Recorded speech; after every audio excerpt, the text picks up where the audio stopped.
हाय, कैसे हो आप सब। आई होप सब बढ़िया। लास्ट क्लास में हम सब ने क्या पढ़ा था? हम सब ने पढ़ा था, नेमिंग पढ़े थे हेलोजन ग्रुप्स के, कीटोन, ये सब पढ़े थे, राइट। कीटोन हो गया, अल्कोहलिक ग्रुप, सबके नेम पढ़े थे। हेलोजन में प्रीफिक्स होता है, सफिक्स होता है, पांचों के पांचों हमने नेमिंग पढ़े थे। बट उस दिन तो हमने नेमिंग पढ़े थे, बट उनका हमने देखो क्या है यहाँ पे वर्ड नॉमेनक्लेचर। वर्ड नॉमेनक्लेचर से ही पता चल रहा है कि हम नेम दे रहे हैं किसी चीज को। तो गाइस, आज की क्लास में जो हम बेसिकली पढ़ेंगे वो हम क्या पढ़ेंगे, हम इसमें पढ़ेंगे कि हम कैसे नेमिंग देते हैं। आज मैं कोशिश करूंगी कि मैं कार्बोनिक कंपाउंड को पूरा खत्म कर दूं। जो मतलब इंपॉर्टेंट टॉपिक है, रिएक्शन है, ईस्टरिफिकेशन हो गया, सल्फोनिफिकेशन हो गया, Easter, ethanol and carbonic acid, ये पूरा मैं आज कंप्लीट कर दूंगी। तो हम स्टार्टिंग करते हैं विद नॉमेनक्लेचर। देखो, नॉमेनक्लेचर में हम पहले क्या आइडेंटिफाई करेंगे? हम आइडेंटिफाई करेंगे किसको?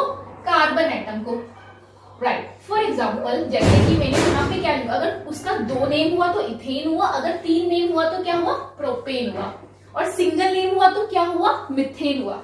फॉर एग्जाम्पल, अगर ये कार्बन है, राइट, हमें फर्स्ट क्या करना है? फर्स्ट हमें आइडेंटिफाई करना है। तो हमें ये कार्बन है, इसके अगर हमने 2 कार्बन हुए, राइट, ये कितने कार्बन है? 2 कार्बन है। हमने इसकी बॉन्डिंग करी, जैसे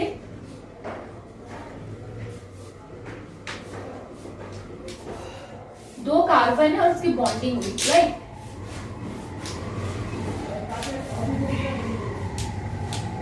तो ये हमारे एन कौन से ग्रुप के हो गए? हमारे अल्केन ग्रुप के हो गए।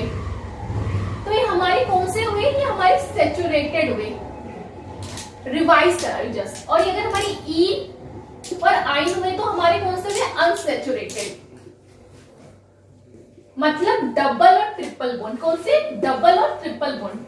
तो हमें फर्स्ट क्या करना है? आइडेंटिफाई करने कि उसमें कितने कार्बन है और कितने वो है। तो ये हमारे 2 कार्बन है, हमारे क्या हुआ? इथेन। अगर 3 कार्बन हुए तो हमारा प्रोपेन। अब बात करते हैं फंक्शनल ग्रुप की। फंक्शनल ग्रुप हमने लास्ट क्लास में पढ़ा था। देखो, in case of prefix, prefix मतलब क्या होता है? स्टार्टिंग में लगता है। In case of prefix halogen group में, हेलोजन हमारे क्या होते हैं? एन होते हैं सारे, सैचुरेटेड वाले, राइट। तो क्या होता है? इन प्रीफिक्स किस केस में लगता है? हमारे in case of halogen group. But suffix बाद में लगता है। बट अगर इन केस ऑफ सफिक्स हम क्या करते हैं? जो लास्ट का फाइनली को हम डिलीट कर देते हैं और ऐड करते हैं। फॉर एग्जांपल, अभी आपको समझ नहीं आएगा, सोचो क्या बोल रहे हो, प्रीफिक्स सफिक्स होता नहीं कोई चीज। तो बेसिकली वो कैसे आएगा? विद एग्जांपल के साथ। फॉर एग्जाम्पल, ये हमारा क्या है? CH3Cl। देखो, मैंने उसको सिंपल फॉर्म में लिख दिया। एक कार्बन है, राइट, कार्बन सिंगल कार्बन है। कितने हाइड्रोजन? 1 2 3। देखो H3। बाकी मैंने यहाँ पे क्या ऐड कर दिया? क्लोरीन। हमने लास्ट में पढ़ा था हेलोजन ग्रुप फर्स्ट क्या था? क्लोरीन और ब्रोमीन, राइट। लास्ट क्लास में पढ़ा था। लास्ट वीडियो को प्लीज दोबारा देखिएगा अगर जिसको समझ नहीं आ रहा। तो उसमें मैंने फंक्शनल ग्रुप डिस्क्राइब करे थे। तो देखो, CH3, तो C है, हमने 3H प्लस Cl, तो क्लोरीन ब्रोमीन। तो यहाँ हमने प्रीफिक्स लगा दिया, प्रीफिक्स प्लस हमारा हाइड्रोकार्बन, तो क्या बन गया? ब्रोमोमिथेन। अगर हम इसको हम ब्रोमोमिथेन, तो ये क्या बनेगा? Chloromethane, chloromethane. बट अगर हम इसके आगे ब्रोमीन लगा देंगे, सेम, अगर मैं देखो अभी क्लोरोमिथेन और सेम इसके आगे अगर मैंने बी ले तो ये बन गया हमारा क्लोरोमिथेन और ब्रोमोमिथेन। देखिए, सिंगल Cl लगा के मेरा क्या बन गया? क्लोरोमिथेन। और सेम मैंने उसे प्रीफिक्स में ब्रोमो लगा दिया तो ब्रोमोमिथेन। तो हमारा जो फर्स्ट हेलोजन था वो कौन सा था? क्लोरो और ब्रोमो, ठीक है। आप देखो, मैंने क्या बताया? प्रीफिक्स खाली केस ऑफ हेलोजन ग्रुप में लगता है। खाली किसमें लगता है? Only halogen. तो हेलोजन हमारे 2 ही है, क्लोरो, क्लोरीन एंड ब्रोमीन। ये दीज आर द हमारे हेलोजन ग्रुप। तो खाली इन केस ऑफ प्रीफिक्स के केस में लगेगा। अब बात करते हैं सफिक्स केस में। सफिक्स हमेशा बाद में क्लोरो, ब्रोमीन खाली हेलोजन ग्रुप में लगता है, बाकी में सफिक्स लगता है। फॉर एग्जांपल, देखो मेरा क्या है? CH3C2HOH। ये क्या है? मेरा पढ़ा होगा रिवीजन क्लास का। देखो आप सबने क्या है? CH3CH2OH। क्या है ये? ये हमारा इथेनॉल है। अभी हम रिएक्शन को थोड़ा एक्सप्लेन करके करेंगे। अभी तो जस्ट आप देख लो, बट अभी मैं इसको पूरा एक्सप्लेन करूंगी। What is this? तो ethanol commonly called as alcohol. आज हम पूरा अल्कोहल का पूरा रिएक्शन एंड एवरीथिंग पढ़ेंगे। तो ये हमारी रिएक्शन है। देखो, इसमें इसको अगर डिस्क्राइब करेंगे CH3 CH2OH, ये हमारा हाइड्रोकार्बन है, ये हमारा सफिक्स बॉन्ड है, ये क्या हमारा सफिक्स बॉन्ड। तो इथेनॉल प्लस इथेनॉल। तो इस तरीके से हम नॉमेनक्लेचर नेमिंग देते हैं, राइट। आई थिंक ये क्लियर हो गया। सो कोई डाउट, कुछ क्वेरी होगा तो प्लीज मुझे कमेंट्स में लिखिएगा। सो नॉमेनक्लेचर इज वेरी इजी। हमें बस हमेशा कार्बन को आइडेंटिफाई करना होता है, उसका देखना होता है फंक्शनल ग्रुप में प्रीफिक्स लगता है, इस तरीके से पूरा नेमिंग है। बाकी वो नेमिंग को अंडरस्टैंडिंग करने के लिए पुरानी वीडियोस को देखिए, उसमें मैंने प्रॉपर डिस्क्राइब कर रखा है कैसे रिएक्शंस कैसे बनती है, कैसे नेमिंग देते हैं।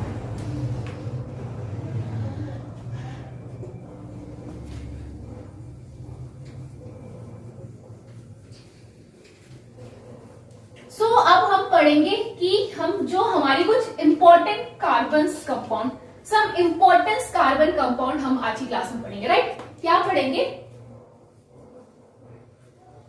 सम इंपॉर्टेंट कार्बन कंपाउंड्स।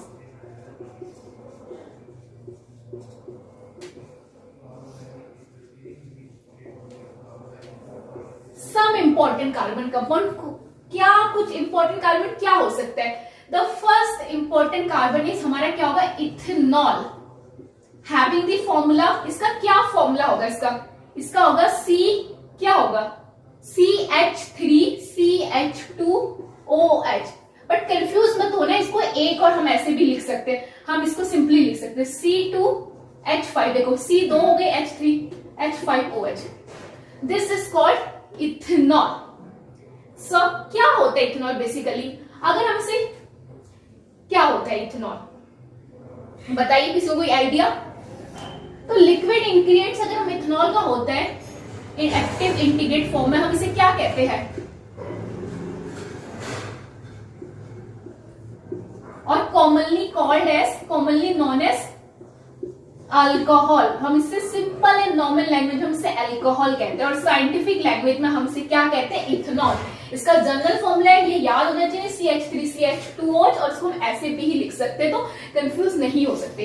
इस कैसा होता है? ये लिक्विड होता है। क्या होता है? किस फॉर्म में होता है? लिक्विड फॉर्म में होता है। एंड पानी में क्या होता है? Soluble in water. पानी में क्या होता है? ये सॉल्यूबल होता है, राइट।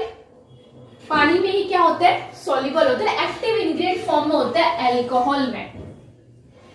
यूज होता है, कहाँ यूज होता है? यूज होता है इन मेडिसिन में यूज होता है। टिंचर, आयोडीन इंजेक्शन वगैरह। टिंचर, आयोडीन देखते हो ना, ठंडा ठंडा लगता है जब भी कभी इंजेक्शन कभी लगा होगा किसी को, तो कैसा लगता है? टिंचर आयोडीन में होता है। और कहाँ होता है? यूज इन कफ सिरप, खांसी की दवाइयों में होता है। खांसी का हम कफ सिरप खाते हैं, उसके अंदर भी अल्कोहल मिक्स होता है। तो ये कुछ इंपॉर्टेंट प्रॉपर्टीज है ऑफ कार्बन की, राइट। तो अब इसका हमने पढ़ लिया, लिक्विड होता है, सॉल्युबल होता है पानी में, यूज होता है medicine, tincture, iodine and cough syrup. अगर हम बात करते हैं प्रिपरेशन की, प्रिपरेशन कैसे बनता है अल्कोहल? फर्मेंटेशन प्रोसेस से बनता है। अब फर्मेंटेशन तो छोटी क्लासेस में पढ़ा है, तो मुझे एक्सप्लेन करें। फर्मेंटेशन से बनता है ये, किस चीज के फर्मेंटेशन से बनता है? वो मोलेसिस, फर्मेंटेशन ऑफ मोलेसिस। किस के? सुगर केन एंड, और किससे बनता है अल्कोहल? भाई पता होगा अल्कोहल किससे बनता है? Fermentation of molasses of sugar cane and grapes. तो आई होप इथेनॉल क्लियर हो गई। इंपॉर्टेंट कार्बन कंपाउंड है। फर्स्ट हमारा इथेनॉल हुआ, राइट। तो इसका फॉर्मूला है CH3CH2OH। एक्टिव इंग्रेडिएंट है, कॉमनली नोन होता है अल्कोहल, लिक्विड होता है, सॉल्युबल इन वाटर होता है, medicine, tincture, iodine, cough syrup, and इन सब में यूज होता है। प्रिपरेशन होता है fermentation of molasses of sugar and plus grapes, right. तो अब अगला हमारा इंपॉर्टेंट कार्बन कौन सा होगा? तो आई होप ये क्लियर हो गया। मैं इसको रब करके नेक्स्ट करवाती हूँ।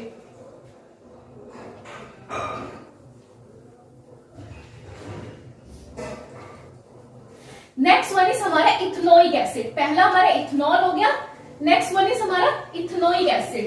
क्या हो गया हमारा? Ethanoic acid.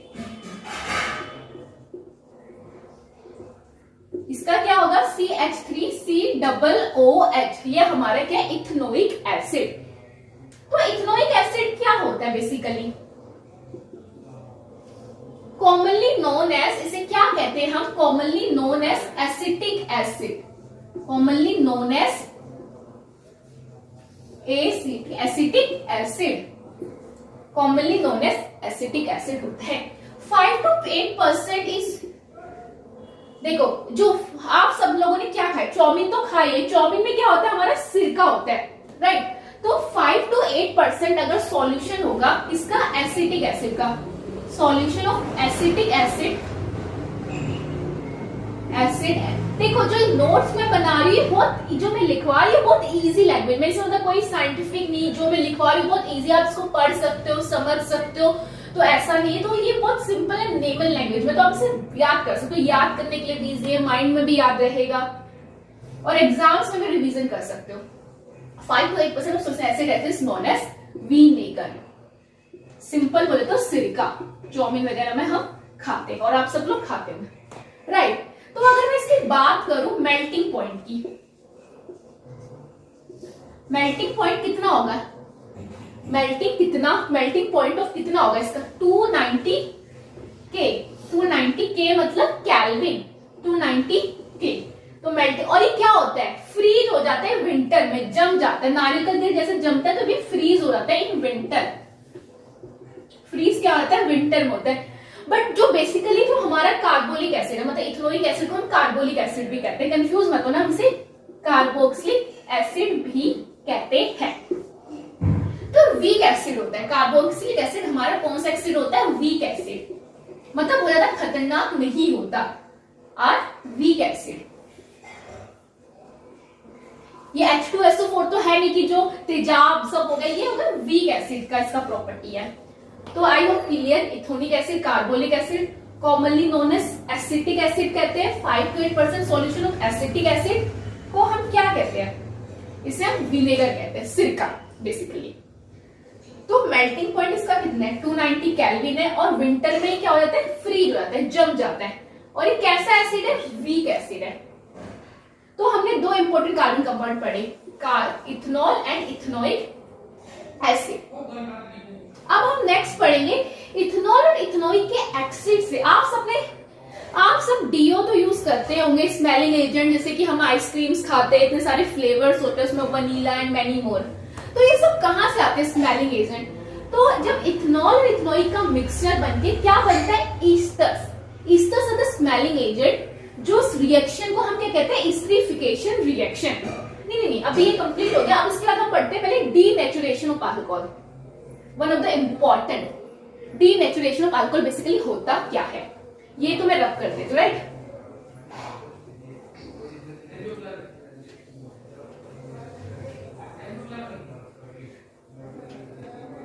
देखो डीनेचुरेशन ऑफ अल्कोहल, ये सब में इंपॉर्टेंट टॉपिक है। डीनेचुरेशन ऑफ अल्कोहल क्या होता है, denaturation of alcohol, any guesses. देखिए आप सबको पता है अल्कोहल एक बुरी चीज है, राइट, मतलब बेकार चीज है, ये हमारी हेल्थ के लिए अच्छी नहीं है। मतलब हम जब हद से ज्यादा अधिक कहते हैं ना अल्कोहल का कंजप्शन करते हैं, तो वो क्या होता है, हमें मतलब क्या करते हैं, हमारे नर्वस सिस्टम पे क्या कहते हैं, होता है ना कि हम ज्यादा अल्कोहल पीते हैं, हमारा लीवर खराब होता है, सोचने समझने की शक्ति कम हो जाती है, तो इसको कहते हैं डीनेचुरेशन ऑफ अल्कोहल। तो उस केस में क्या होता है कि लोग ज्यादा से ज्यादा अल्कोहल का कंज्यूम ना करें, ना पिए इसको, ये बुरी चीज है, हेल्थ के लिए अच्छी नहीं है। तो उसमें एक पॉइजनस सब्सटेंस डाल देते हैं मिथनॉल, कि जिससे उसको लोग पिए ना, वो मतलब ड्रिंक करने वाला अल्कोहल ना बने, तो उसको हम कहते हैं डीनेचुरेशन ऑफ अल्कोहल। आप सोचेंगे अरे ये तो सर से गया, मतलब हमें समझ आया नहीं, तो मैं इसको लिख के दिखाती हूँ। तो लिख के मतलब मैं राइट करूंगी तो एक होता है ना कि माइंड में रहता है जो चीज हम लिखते हैं, तो इट्स बेटर कि हम इसे लिखते हैं।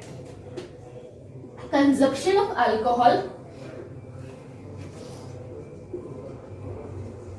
सिंपल है, आप इसको सिंपल ही देखो, मैं इसको कुछ वो नहीं करी, बस अगर हमें पता है कि अल्कोहल अगर हमारी हेल्थ के लिए अच्छा नहीं है, तो उसमें जहरीला सब्सटेंस, पॉइजनस सब्सटेंस डलता है मिथनॉल, कि जिससे लोग उसको ड्रिंक ना करें। By this is called the denaturation of alcohol. Simple, कुछ करना ही नहीं है, कुछ रटना ही नहीं है। तो कंजप्शन ऑफ अल्कोहल क्या होता है, कंजप्शन की अल्कोहल की जो कंजप्शन होता है in a large quantity, consumption of alcohol in large quantity.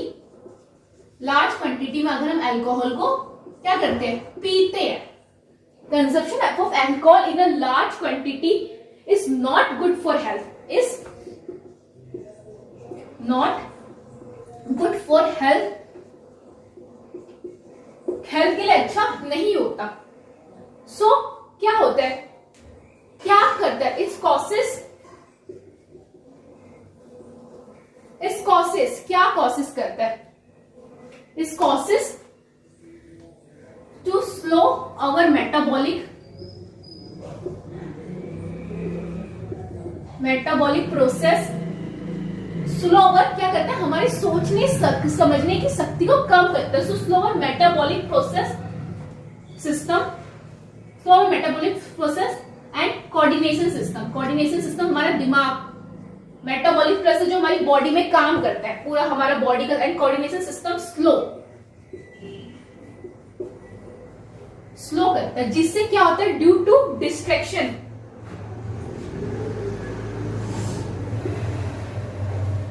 Person and not good for health.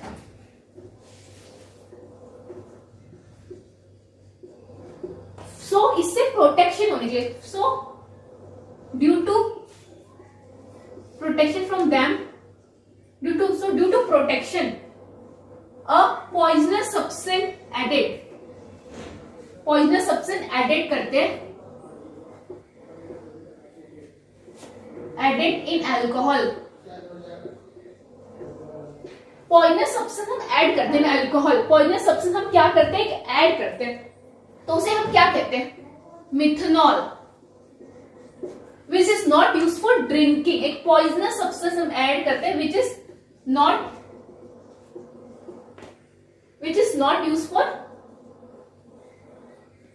Use for drinking, जो ड्रिंकिंग के लिए हम यूज नहीं करते। इस कॉल्ड डीनेचुरेशन ऑफ अल्कोहल। देखो लिखने की जरूरत नहीं, सिंपल है कि अल्कोहल को अगर हम लार्ज क्वांटिटी में पीते हैं तो वो हेल्थ के लिए अच्छा नहीं होता। It's causes the slower metabolic process, हमारी सोचने समझने की शक्ति को कम कर देता है, एंड कोऑर्डिनेट सिस्टम को स्लो कर देता है हमारे। तो due to distraction in a person, तो इससे क्या करते हैं, हम सिंपली पॉइजनस सब्सटेंस ऐड करते हैं, जिससे कि इसका लार्ज कंज्यूमर अमाउंट में कोई कंज्यूम इसे ना करे, is use for a drinking. तो हो गया हमारा मिथेनॉल, सिंपल, क्लियर। अब इसमें कुछ नहीं करना, ये हमारा क्लियर है। अब ने इथेनॉल इथेनॉइक पढ़ा था, इनके मिक्सचर की जो रिएक्शन होती है उसे कहते हैं एस्टरिफिकेशन रिएक्शन, और वो क्या बनता है, ईस्टर बनाता है।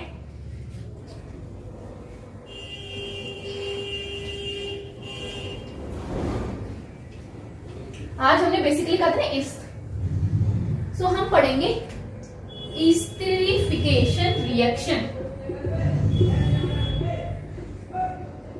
एस्टरिफिकेशन रिएक्शन, इसमें क्या हमारा इथेनॉल CH3CH2OH, और हम इसे ऐसे भी लिख सकते हैं CH2, क्या हमारा C, हमने दो क्या लिखे, C2H, हमारी क्या C2H5, तो हमारा होगा C2H5OH, कंफ्यूज मत होना, प्लस हमारा इथेनोइक एसिड CH3COOH। ये हमारी कौन सी रिएक्शन है, हमारी ईस्टर रिएक्शन है, प्लस हम इसमें एक एसिड डाल देंगे, प्लस हम इसमें एसिड, तो हमारी कौन सी रिएक्शन हो गई, हमारी एस्टरिफिकेशन रिएक्शन हो गई। CH, देखो सिंपल से CH3 हमारा यहाँ पे आ गया, राइट।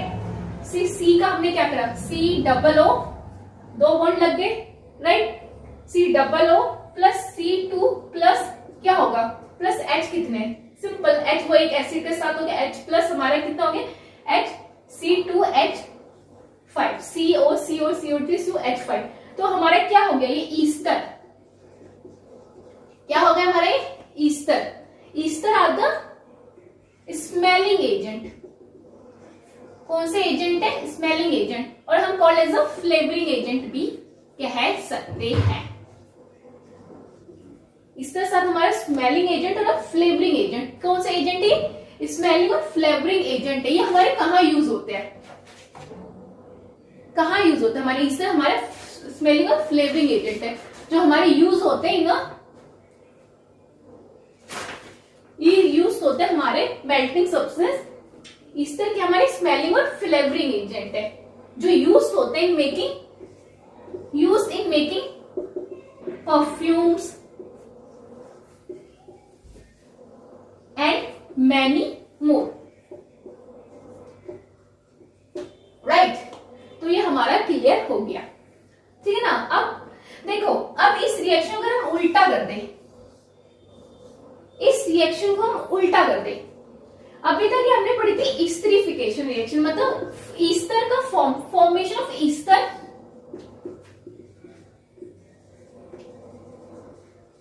फॉर्मेशन ऑफ ईस्टर को हम ईस्टरिफिकेशन रिएक्शन कहते हैं, राइट। बट अगर इस रिएक्शन का हम उल्टा कर दें, कौन सी रिएक्शन होगी? Let's start. तो ये यूज होते हैं making perfume and many more, Easter. अब हम इस रिएक्शन का उल्टा कर देते हैं।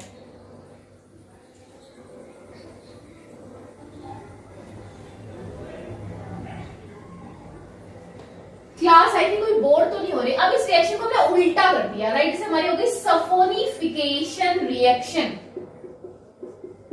कौन सी रिएक्शन हो गई हमारी? सफोनिफिकेशन रिएक्शन। प्लस बट क्या होगा इसमें? हमारा होगा CH3C2HOH5। हमारा क्या होगा इसमें? Ethanol plus ethanoic acid plus हमारा एक एसिड हो गया, हमारा एक एसिड हो गया। एसिड में हमने डाल दिया NaOH, ये हमारा एसिड हो गया। तो ये वापस हमारा इससे क्या बन गया? ये हमारा मतलब ये हमने इसमें ऐड कर दिया, इसमें ऐड कर दिया, हमने इस रिएक्शन को उल्टा कर दिया। चलो मैं आपको वैसे क्लियर करती हूँ। इथेनॉल हो गया प्लस हमारा एसिटिक एसिड हो गया। एसिटिक एसिड कंफ्यूज मत होना, इसको कार्बोक्सिलिक एसिड भी कहते हैं। खिचड़ी पक गई, राइट। मैं इसको दोबारा से ऊपर क्लियर आपको कराती हूँ। फॉर एग्जाम्पल ये क्लियर हो गया सबको, सिंपल सा। देखो सिंपल, अभी तक हमने रिएक्शन है, हम उल्टा कर देते हैं। ये हमने अभी तक हमारा देखो सिंपल इसे देखें, एस्टरिफिकेशन रिएक्शन के उल्टा जो रिएक्शन है वो सपोनिफिकेशन है। अभी तक हमारे रिजल्टेंट प्रोडक्ट था, बट हमारा उल्टे को। अगर सपोज करो CH3COOC2H5, ये मेरा क्या है? ईस्टर है, राइट। ये मेरा ईस्टर है। इसमें मैंने क्या डाल दिया? इसमें मैंने डाल दिया प्रेजेंस ऑफ, किसकी प्रेजेंस में? मैंने इसमें क्या डाल दिया? एक एसिड डाल दिया, in the present of acid. ये मेरा एसिड हो गया। कौन सा एसिड हो गया? NaOH। कौन सा एसिड होता है पता होना चाहिए? Sodium hydroxide. ये एक स्ट्रॉन्ग एसिड है मेरा, सोडियम हाइड्रोक्साइड। सोडियम हाइड्रोक्साइड है। हम मेरा क्या बन गया इसमें प्रोडक्ट? करते हैं, चलो स्टार्ट। CH क्या हो गया? CH3CH2OH। इसको मैं अगर सिंपल करूं C2H5OH, ये मेरा क्या बन गया? Ethanol plus CH3COOH, acetic acid, और मैं इसे कार्बोलिक एसिड भी बोल सकती हूं। तो बन गया ईस्टर की उल्टा जो रिएक्शन हो गई। अभी इस रिएक्शन का उल्टा रिएक्शन बन गया। देखो अगर हमें सपोनिफिकेशन रिएक्शन से क्या होता है? ईस्टर को हम वापस इथेनॉल प्लस कार्बोलिक, इसमें हमारे दो प्रोडक्ट बन गए, A और B, ethanol plus carbolic acid, right. इसमें हमने क्या ऐड कर दिया? तो हमने क्या ऐड कर दिया? एसिड ऐड कर दिया। तो सिंपल आप इसे लिख सकते हो कि ईस्टर को जब हमने फॉर्म कर दिया बाई कार्बोक्सिलिक एसिड और ethanol acid by adding a sodium hydroxide, by adding a, right। तो इस सपोनिफिकेशन रिएक्शन क्लियर है। इसको अपनी लैंग्वेज में लिख सकते हो कि हमने ईस्टर को हमने क्या कर दिया? when Easter give back, when Easter क्या give back कर दिया by adding। तो सिंपल है, इसको लिखने की तो जरूरत है नहीं मेरे ख्याल से, सबको क्लियर है। इसको तो आप इतने तो आप हो कि आप इसको अपनी लैंग्वेज में बना सकते हो। You are 10th class student. Simple सी बात है। ईस्टर को वापस में एक एसिड हमने ऐड कर दिया, सोडियम हाइड्रोक्साइड और इथेनॉल, और हमारा कार्बोक्सिलिक एसिड बन गया। अब बारी है आज के लास्ट टॉपिक की। ये सब तो क्लियर है। अब लास्ट टॉपिक तो मुझे मैं सोच रही पढ़ाऊं या ना पढ़ाऊं, क्या है उसमें? सिंपल सा टॉपिक है, सोप एंड डिटर्जेंट। सबको पता है कि सोप एंड डिटर्जेंट क्या होता है। जब सोडियम, देखिए बेसिकली सोप एंड डिटर्जेंट में हमारा क्या डलता है? सोडियम और पोटेशियम की जो लॉन्ग चेन होती है, उसी से हमने soap and detergent 8th class में भी टॉपिक है। तो फिर कोई नहीं, करा ही देती हूँ जब है तो। ये आई होप सबको क्लियर है। This is last topic for today class.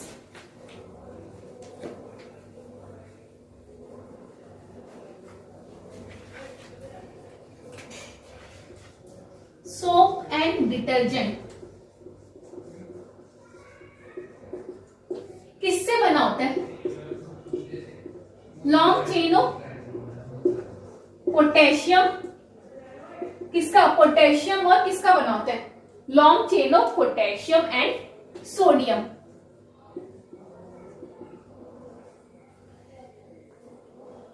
इसमें कौन कौन से आयंस होते हैं? इसमें आयंस होते हैं, इसमें long chain of potassium and ion. इसमें क्या होता है? यू नो डट आर कैसा होता है? Oily in nature, oily in nature. डट and grease are oily in nature. हमें पता है हमारे कपड़ों में जो गंदगी होती है वो कैसा होता है? नेचर में ऑयली होता है, ठीक है। तो अगर हम बात करते हैं जो सोप एंड डिटर्जेंट होते हैं, लॉन्ग चेन ऑफ होते हैं पोटेशियम एंड सोडियम के। अब अगर हम बात करते हैं पोटेशियम Na, और हमारे क्या होते हैं? इसमें देखो दो होते हैं Na प्लस। तो ये क्या होते हैं? आयंस होते हैं, पॉजिटिव और नेगेटिव आयंस। तो जो क्या होते हैं? जो आयंस होते हैं, अगर मैं बात करूं आयंस की, ये पानी में डिसॉल्व होते हैं, डिसॉल्व इन वाटर। बाकी जो आयंस होते हैं वो डिसॉल्व होते हैं ना वाटर, और कार्बन डिसॉल्व होते हैं, डिसॉल्व इन ऑयल। मिकल पढ़ा आपने? फॉर एग्जाम्पल देखो, जैसे ये है, जैसे मिकल फॉर्मेशन, ये मेरी ड्राइंग सॉरी अच्छी नहीं है, ये मेरे सोडियम के आयंस है। तो क्या ये मिकल जब एक इस तरीके का स्ट्रक्चर बनता है, लाइक जो डस्ट एंड ऑयल को जो कार्बन मैकेनिज्म करता है, जो क्लीन करता है कपड़े को, तो इस तरीके से सोडियम आयन का ऐसे मैकेनिज्म बनता है, molecular structure. To form a molecular structure,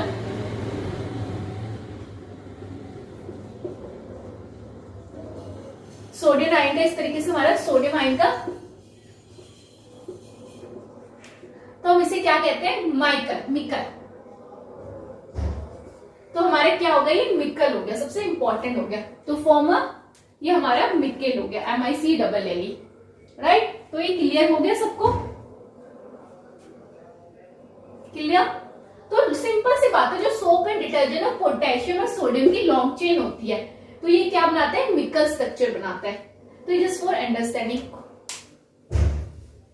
so class, आज का टॉपिक पूरा क्लियर? कोई डाउट या कुछ क्वेरी होगी तो आप मुझे कमेंट्स में लिखिएगा।